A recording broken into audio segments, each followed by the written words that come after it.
Well, goodness gracious, it's an honor to be here to stand beside, of course, Secretary McMahon, Attorney General Bondi, these amazingly brave athletes, Representative Libby. But truthfully, I'm frustrated.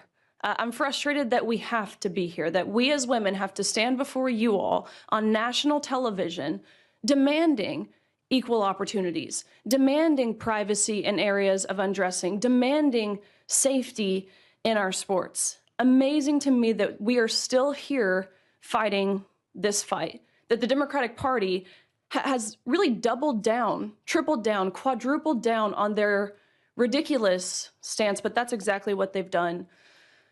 Let me tell you what sports has done in my life. Of course, in terms of athletic achievement, I very proudly finished my career as a 12-time NCAA All-American, a 5-time SEC champion, actually the SEC record holder in the 200 butterfly, making me one of the fastest Americans of all time, a 2-time Olympic trial qualifier, SEC Scholar Athlete of the Year, SEC Community Service Leader of the Year. The list goes on, but again, just to really reiterate, it's a lifelong journey. It's how I met my husband. It's what gave me my lifelong friends. It taught me how to be a leader. It taught me how to set goals and work to achieve those goals.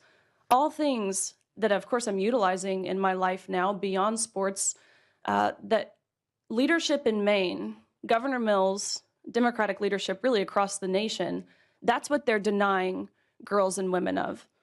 I'm sure you guys saw the clips and the visuals that surfaced following President Trump's executive order signing of this EO, barring men from participating in women's sports within any educational program that receives federal funding.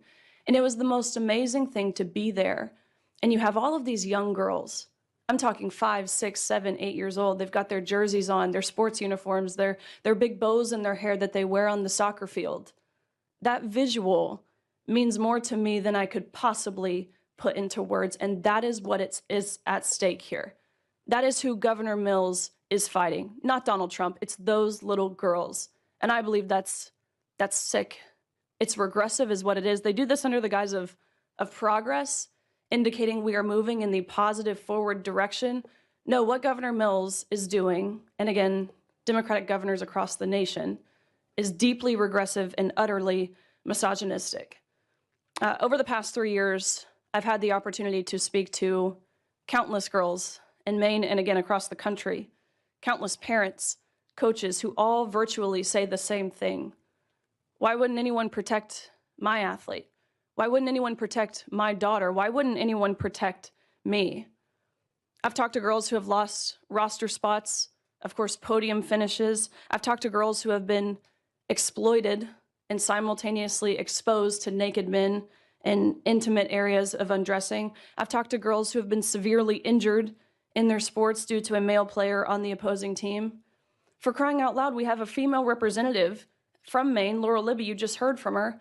She didn't tell you what happened to her. She lost her ability to vote and to speak on the House floor for defending girls and women, for posting about what was happening in Maine. No, this type of oppression didn't happen in Afghanistan. No, this type of censorship didn't happen in England. It happened right here in America under Democratic leadership. Again, this isn't progress. I would describe this as betrayal.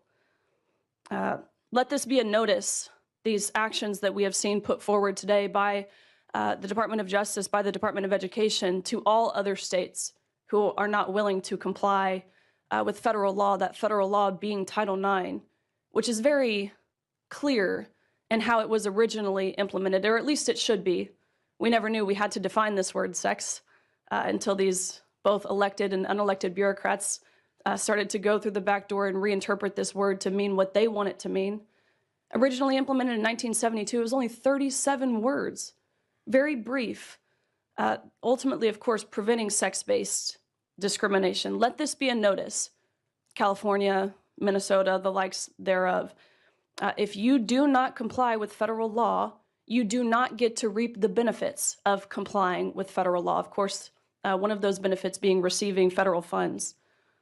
Women are protected and recognized under federal law, again, that law being Title IX.